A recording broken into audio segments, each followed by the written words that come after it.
राम राम विद्यार्थी मित्रांनो, चला टीएटीचा फुटलेला पेपर आपल्याकडे आला म्हणे. आता गेला असेल सर्व महाराष्ट्रात, आपल्याकडे पण आला नाही तर तुम्ही म्हणणार तुम्ही लय हसत होते, सूत्रधार होते काय म्हणून. लक्षात घ्या. तर आलेला पेपर कसा होता तर त्याचे आपण प्रश्न बघू. म्हणजे तसं जास्त काही कठीण नव्हता पेपर, परंतु एक दोन तीन प्रश्न जे आहे ते थोडे डोके खाणारे होते. आणि मग त्या डोके खाल्ल्यामुळं आपल्याला जर ताण आला असता, पण काही जास्त अवघड प्रश्न नव्हते. तुमचा अभ्यास झालेला होता. माधुरी अतिशय हुशार आहे या वाक्याचे अकरणरूपी वाक्य कोणते? आता मी तुम्हाला प्रश्नपत्रिका सोडत असताना शिकवताना सर्व सांगितलेलं होतं. करणरूप, अकरणरूप. करणरूप म्हणजे होकारार्थी, अकरणरूप म्हणजे काय नकारार्थी. मग त्यांनी सांगितलं आपल्याला माधुरी अतिशय हुशार आहे या वाक्याचे अकरणरूपी म्हणजे कसे, तर नकारार्थी वाक्य बनवायचे. पण हे वाक्य बनवत असताना अर्थात बदल होता कामा नाही. माधुरी अतिशय हुशार आहे, मग माधुरी हुशार नाही, आता इथं डायरेक्ट अर्थात बदल होतो. मग माधुरी खूप हुशार नाही असंही नाही चालणार. माधुरी खूप मठ्ठ आहे असंही नाही चालणार.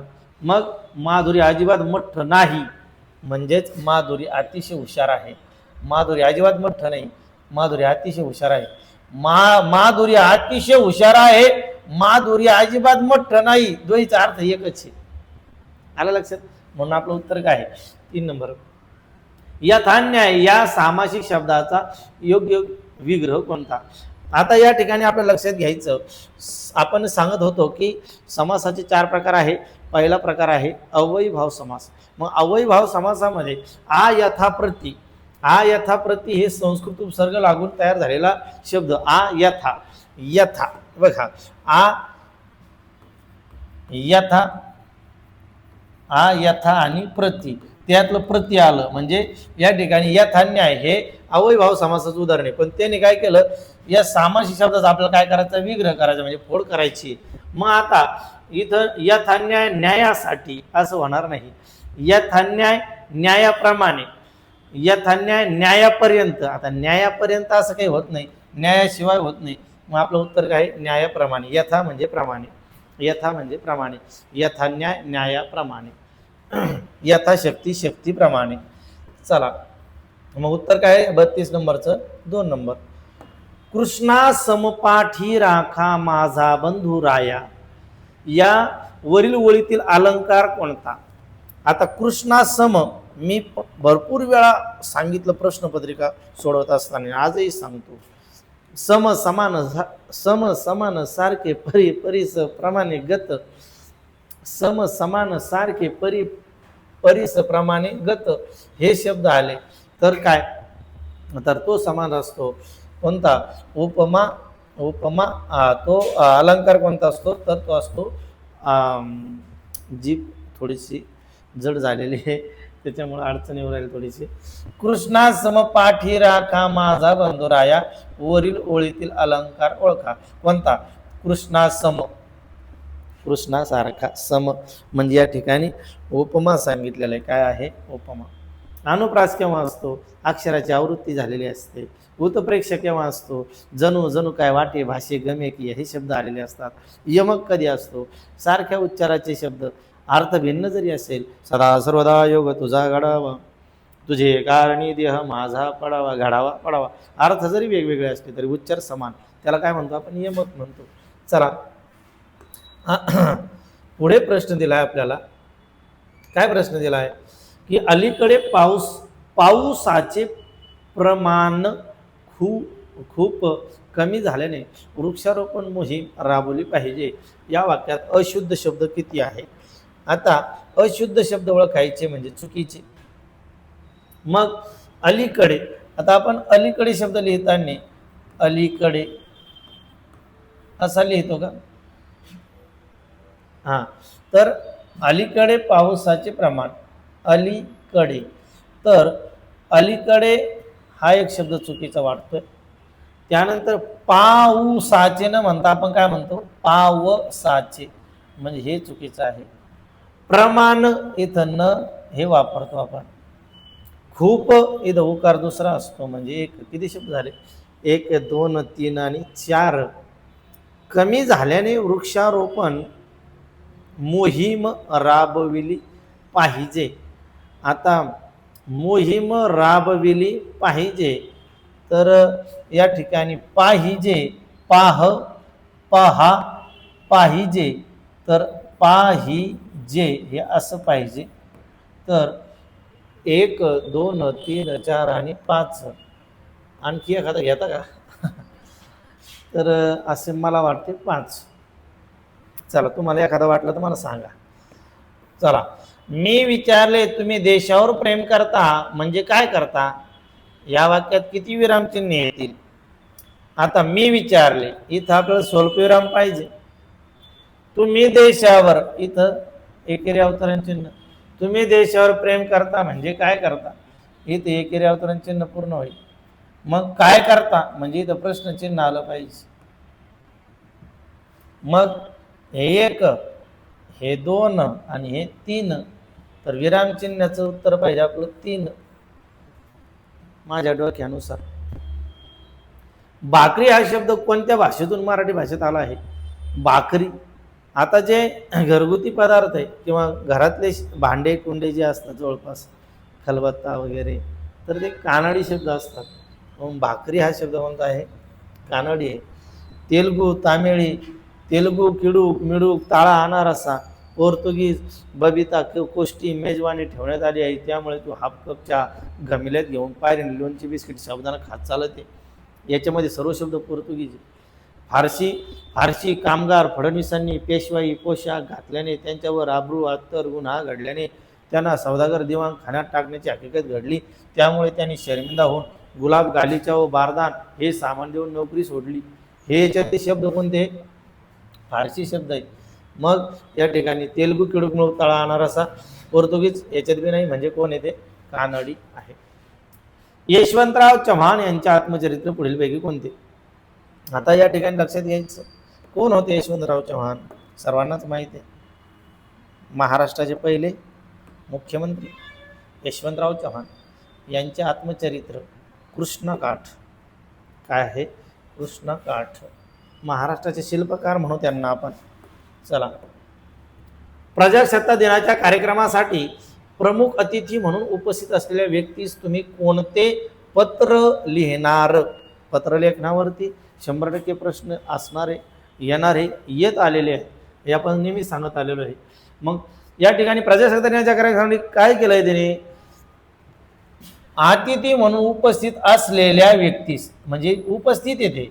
मग आता उपस्थित आले होते ते, मग राहिले उपस्थित, मग आल्याच्या नंतर त्यांना आपलं पत्र पाठवायचं आहे. मग त्यांना अभिनंदन, आल्याबद्दल अभिनंदन आहे का? नाही. त्यांना काय मग डबल येता का तुम्ही? नाही. मग तक्रार, तुम्ही नीट काही भाषण केलं नाही, असं काही नाही. मग काय? आभार पत्र. आले बा तुम्ही एवढ्या लांबून, बरे आले, सुखरूप पोहोचले का? चांगलं काम झालं. चला, इथं काय? अभंगाच्या ओळीवर रचनाकार यांची विसंगत जोडी ओळखा. निंबा कडूपण देत असे कोण, युक्सा गोडपण कवन करी. संत बहिणाबाई. बहिणाबाई या खानदेश कवी आहे आणि यांचं शिक्षण नसताना सुद्धा यांनी लेखन, कविता लेखन एवढं सुंदर केलेलं आहे. मन ओढाय ओढाय उभ्या पिकातलं ढोर, किती हाकल हाकळा फिर येतं पिकांवर. अरे संसार संसार जसा तवा चुल्ह्यावर, आधी हाताला चटके मग मिळते भाकर. अरे संसार संसार दोन जीवाचा विचार, येथे सुखाला नकार देतो दुखाला होकार. अरे संसार संसार खोटा कधी म्हणू नये, राऊळाच्या कळसाले लोटा कधी म्हणू नये. अरे संसार संसार दोन जीवाचा विचार. चला, कोण म्हणताय? बहिणाबाई म्हणतात. मग हे बरोबर आहे.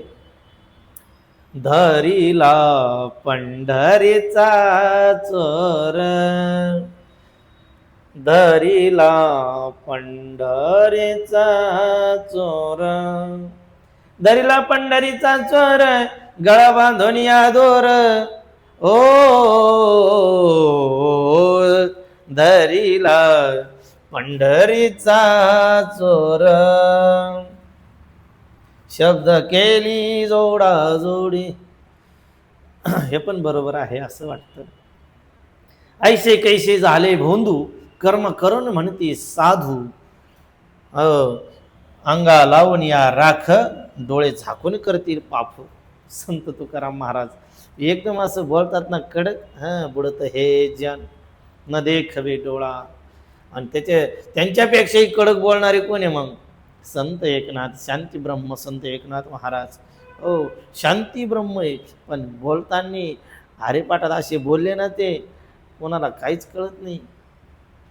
चला, माझे माहेर पंढरी, सुखे नांदू भीमातेरी. तर या ठिकाणी भीमातेरी म्हटलं ना, माझे माहेर पंढरी, सुखे नांदू भीमातेरी, संत निर्मळा. तर हे चुकीचं आहे. चला, 40 ते 42 जे आहे, 40, 41, 42 3 प्रश्न या ठिकाणी तुम्हाला कवितेवर वाचायचे. आधी प्रश्न वाचून घ्यायचे, मग कविता द्यायच्या, कवितेवरचे प्रश्नाचे उत्तर द्यायचे. किती नंबरपर्यंत द्यायचे? 42 पर्यंत. चला,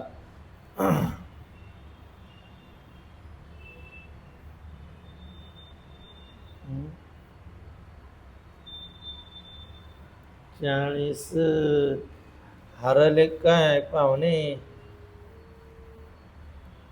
आलं 41 आणि 42. चला, आता 43वा प्रश्न आपल्या पुढे घेऊन आलाय. खालील पर्यायातून समानार्थी शब्दाची विसंगत जोडी ओळखा. लतिका कन्या, आस्था आपुलकी. समानार्थी शब्दाची विसंगत जोडी म्हणजे समानार्थी नसलेले. लतिका कन्या हेच वेगळे वाटू राहिले, आस्था आपुलकी सारखे वाटते. आदिम, आधीपासून राहणारे, आदिम मूळचे. पत्थर दगड म्हणजे या ठिकाणी लतिका. लतिका आणि कन्या, कन्या म्हणजे मुलगी, लतिका म्हणजे वेली येऊ शकतं, लता, आहे की नाही. तर या ठिकाणी विसंगत जोडी कोणती आहे? 1 नंबर. पुढील भिन्न अर्थाचा वाक्प्रचार कोणता? म्हणजे वेगळा. धाबेदारांनी अंगाचा थरकाप उडणे, पोटात गोळा येणे, अंगाचा तिळपापड होणे. आता धाबेदाराने घाबरणे म्हणा, अबो हो आले भाऊ सर अचानकच, हो, आणि पुढे खात होता का? अंगाचा थरकाप उडणे, पोटात गोळा आला, आता काय करू? म्हणजे या ठिकाणी हे जे तिन्ही सारखेचे. मग भिन्न अर्थाचा आहे अंगाचा तिळपापड होणे, अतिशय राग येणे. हो, कसं काय आला होता त्याला, आता हाणतो मी धरून. चला, 46 ते 48, 46, 47, 48 3 प्रश्न. आधी प्रश्न वाचा, मग उत्तरा वाचा आणि त्याच्यावर उत्तरे द्या सोडून 48 पर्यंत. आता 49 नंबरचा प्रश्न तुमच्या पुढे आला. मामाने भाचीस बोलकी बाहुली आणली. बरं का, मामाचं लय जीव भाचीमध्ये, आणलीच अशी बोलणारी. भाची जे बोलली का तीच ते बोलत आहे. मग मामाने भाचीस बोलकी बाहुली आणली या वाक्यातील विशेषणाचा प्रकार ओळखा. आता बाहुली नाम आहे आणि बोलकी, बोलकी बोल नावाच्या धातूला की लागलेलं आहे, मग धातू साधित विशेषण आहे. बोलकी बाहुली कोणतं विशेषण आहे? धातू साधित. मग विशेषणाचे 3 प्रकार, मुख्य वेगळे, साधित विशेषण वेगळे. चला, कर्नल संतोष महाडिक आपल्या तुकडीसह पुढे सरसावले या वाक्यातील अधोरेखित शब्दाची जात ओळखा. अधोरेखित केलेला काय? तुकडीसह, तुकडीसह, सह लागून आलं, शब्दाला जोडून आलं, मग ते शब्दयोगी अव्यय असतं. शब्दाचा अव्ययाशी योग घडून तयार होणारा शब्द त्याला शब्दयोगी अव्यय म्हणतात. केवळ प्रयोगी अव्यय कशाला म्हणतात? जे अचानकपणे आपल्या मुखावाटे बाहेर पडतात. क्रियाविशेषण अव्यय कायला म्हणतात? तर क्रियेबद्दल विशेष माहिती सांगून जे अव्यय राहतात त्याचं नाव क्रियाविशेषण. आणि उभयान्वयी अव्यय 2 वाक्याला जोडण्यासाठी येतात, त्याला काय म्हणतात? उभयान्वयी अव्यय. चला, तोंड आलेलं आहे त्याच्यामुळे थोडीशी अडचणीवर राहिली. आम्ही पूर्ण दिवस पाण्यात डुबलो. अधोरेखित शब्दाच्या विभक्तीचा कारकार्थ ओळखा. आम्ही पूर्ण दिवस पाण्यात डुबलो. आता अधोरेखित काय दिलं? पाण्यात. कुठं डुबलो? पाण्यात. कुठे? पाण्यात. मग ठिकाण दिलं. ठिकाण विभक्तीचा कारकार्थ विचारला. ठिकाण म्हणजे अधिकरण असतं. स्थळ काळ वेळ, स्थळ काळ वेळ अधिकरण. पाण्यात डुबलो. पुढील पैकी नपुंसकलिंगी नाम ओळखा. आता इथं बघा, आपण म्हणलो ते फुगे, पटकन उत्तर देणार आपण. ते फुगे, ते धागे, ते वांगे, ते सोगे, सर्वच आले काय? मग त्या लक्षात घ्या, हे अनेक वचने रूप आहे. मग अनेक वचने रूपाचं एक वचन करायचं, मग त्याचं लिंग ओळखायचं.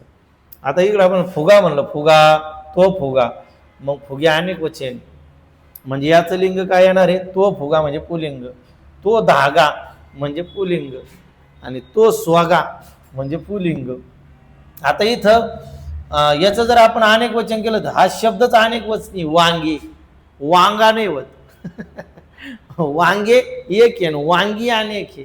म्हणून या ठिकाणी आपलं उत्तर काय पाहिजे? ते वांगे.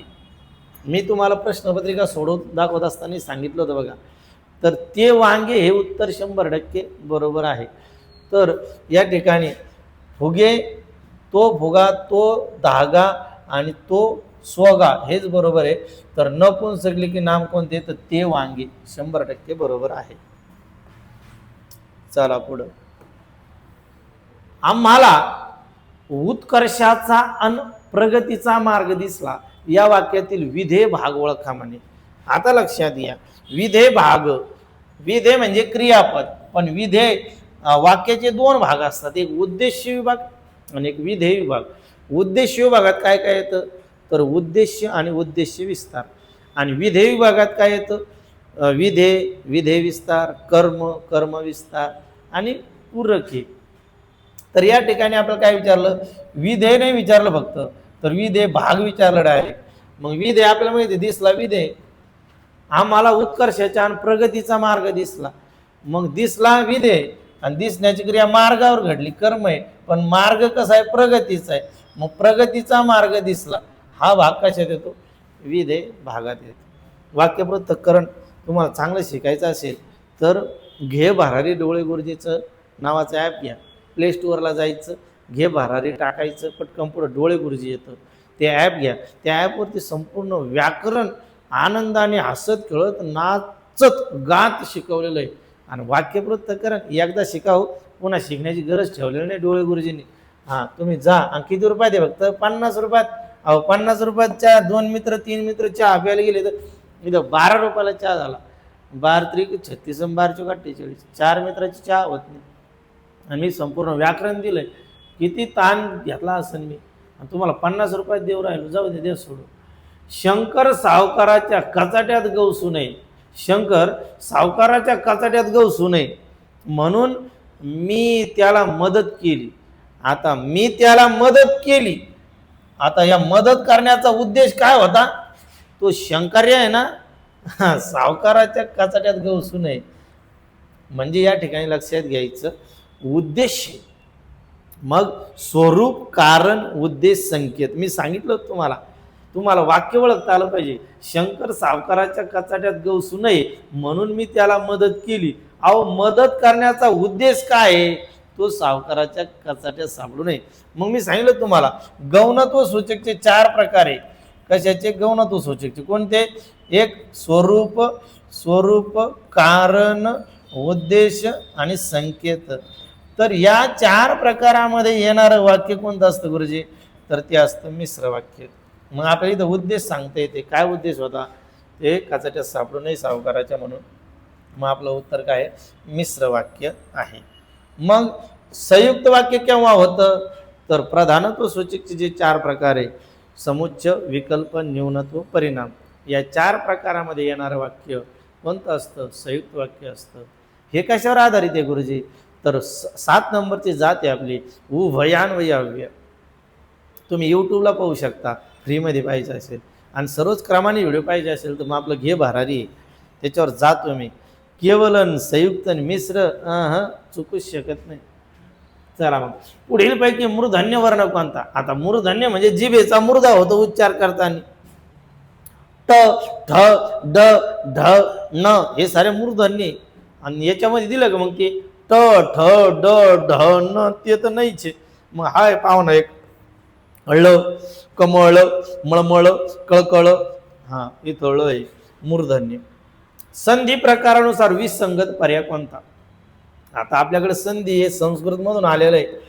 आपल्या मराठी संधीचे 2च प्रकार आहे, पण या ठिकाणी संधीनुसार म्हटलं त्यांनी आपल्याला. आणि ह्या शब्दाचं पण आपण बघितलेलं बरं का संधीमध्ये. हा अधिक औदार्य, अच्या पुढे अव आला तर त्याचा औ होतो, म्हणजे हा वृद्ध्यादेश आहे. अच्या पुढे अव आल्यास औ होतो, वृद्ध्यादेश आहे. मग हा अधिक औदार्य, महौदार्य. गंगा अधिक ओघ, गंगा अधिक ओघ, गंगौघ, औ झाला म्हणजे वृद्ध्यादेश आहे. आता इथं जन अधिक ऐक्य म्हणजे जनैक्य, म्हणजे या ठिकाणी सुद्धा वृद्ध्यादेश आहे. इथं ऐ झालेला आहे, इथं औ झालेला आहे आणि इथे औ झालेला आहे. म्हणजे हे कोणत्या संधीचे उदाहरण आहे? अहो स्वर संधीचे उदाहरण आहे. कोणत्या आदेशाचे? अहो हे वृद्ध्यादेशाचे. वृद्ध्यादेश काय सांगतो? औ आणि ऐ तयार होतं. काय तयार होतं? औ आणि ऐ. आता इथं काय झालं? दुर्दैव म्हणजे हे विसर्ग संधीचं उदाहरण आहे. आपलं उत्तर हे द्या सोडून. 57 नंबरचा प्रश्न विचारला, पुढील पैकी अकर्मक कर्तरी प्रयोगाचे वाक्य कोणते? आता मला सांगा गुरुजी, प्रयोग शिकवलेला आहे मी 2 मिनिटामध्ये. किती मिनिटात? 2 मिनिटात. तुम्ही पहा ना, अहो एका मिनिटात कर्तरी प्रयोग संपवलेला आहे मी. काय? कर्ता ओळखा, कर्त्याला प्रत्यय नाही, कर्तरी प्रयोग. कर्म असेल सकर्मक म्हणा, कर्म नसेल अकर्मक म्हणा. मग आता बघा, डोंगरावर हिरवेगार गवत उगवले होते, मग उगणारे काय हो? गवत आहे. गवत कोण आहे? कर्ता आहे. याला प्रत्यय आहे का? नाही. अहो कर्त्याला प्रत्यय नाही म्हणा ना मग पटकन. काय? कर्तरी प्रयोग. आणि या वाक्यात उगण्याची क्रिया कशावर घडली? गावतावरच घडली, म्हणजे कर्म आहे का? नाही. म्हणजे या ठिकाणी हेच वाक्य कसं आहे? अकर्मक कर्तरी प्रयोगाचं आहे. संपला विषय. पुढचं पाहून घ्यायचं का? घ्या.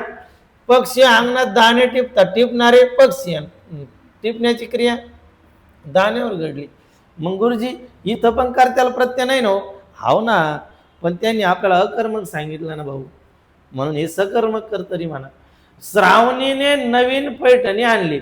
आणणारी कोण आहे? श्रावणी. कर्त्याला प्रत्यय म्हणजे कर्तरी प्रयोग नाही. आणण्याची क्रिया कशावर घडली? पैठणीवर घडली. म्हणजे प्रयोग कोणता आहे? कर्म आणि प्रयोग आहे ना. मग ताईने अंगणात पाना फुलांची रांगोळी काढली. काढणारी कोण आहे? ताई. अहो ताईला ने लागलं म्हणजे कर्तरी प्रयोग होऊ शकत नाही. मग काढण्याची क्रिया कशावर घडली? रांगोळी. रांगोळी आणि काढली म्हणजे या ठिकाणी तो पण कर्माने प्रयोग होतो. म्हणजे या ठिकाणी आपलं उत्तर काय आहे? डोंगरावर हिरवेगार गवत उगवले होते. चला पुढच्या गावाकडे.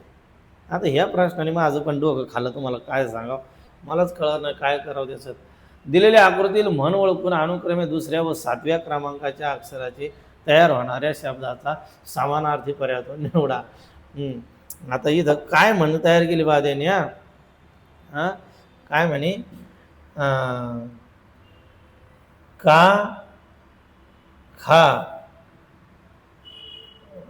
काय होतं?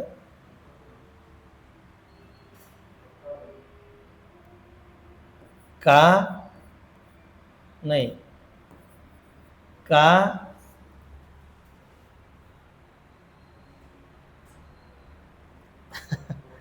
हा हा या ठिकाणी हा हा ब ब ब प का. हा असं होतं ते. ब प का, ब प का, ब प का, भारी, खिसा खाली, बापका भारी, हा लई ताण द्याला, बापका खाली, हा बापका भारी, बापका भारी आणि खिसा खाली. चला आता भपका भारी खिसा खाली अशी म्हण तयार झाली. त्यांनी काय केलं? 2ऱ्या आणि 7व्या क्रमांकाचं दुसरं काय? पय आणि 1 2 3 4 5 6 7 7वं साय म्हणजे पसा. आणि या तयार होणाऱ्या समानार्थी शब्द पर्यायातून निवडा म्हणे. 2ऱ्या आणि 7व्या क्रमांकाच्या अक्षरापासून तयार होणारा शब्द त्याचा समानार्थी शब्द. पर्याय दिला पाऊस, ओंजळ, पोकळ आणि वृत्ती. आता पसा म्हणजे काय? तर पसा म्हणजे आपण काय म्हणतो, आम्हाला पसाभर काहीतरी द्या बाबा, असं ऐकलेलं आहे आपण ग्रामीण भागामध्ये. आणि पसा म्हणजे ओंजळ. हे आपल्या IQ ज्ञानावर आपल्या डोक्यात येतं ते. आता 59वा प्रश्न आहे, गावावर आलेल्या भीतीदायक संकटाचा गावकऱ्यांनी म्हणून सामना केला. अधोरेखित शब्द समूहास योग्य अलंकारिक शब्द कोणता? भीतीदायक संकटाचा म्हणजे काय आहे? तिथं गंडांतर आहे. काय आहे? गंडांतर. इष्टापत्ती, हमरी तुमरी, पर्वणी नासून काय आहे? गंडांतर. आणि शेवटचा प्रश्न आहे, पुढीलपैकी शब्द समूहदर्शक शब्दाची अयोग्य जोडी कोणती? तर मडक्यांची उतरंड ही बरोबर आहे, प्रवाशांची झुंबड हेही बरोबर आहे, गवतांचा भारा हेही बरोबर आहे. तर नाण्याची चवड, नाण्यांची चळत, नाण्यांची चवड हे चुकीचं वाटतं, म्हणजे 3 नंबर आपलं उत्तर आहे. बघा असे 30 प्रश्न आलेले आहेत. त्यातले 3 आणि 3 6 प्रश्न हे उतारा आणि कवितेवर आहे. 24 प्रश्न हे मग त्यात सर्व तुम्ही बघितलेलं आहे. जर तुम्हाला हे सविस्तर आणखी आपल्याला वेळ भेटलेला आहे, पुढचा पेपर कसा येतो अशा पद्धतीने जर आला तर थोडंसं आपला मार्ग कमी पडू शकतात.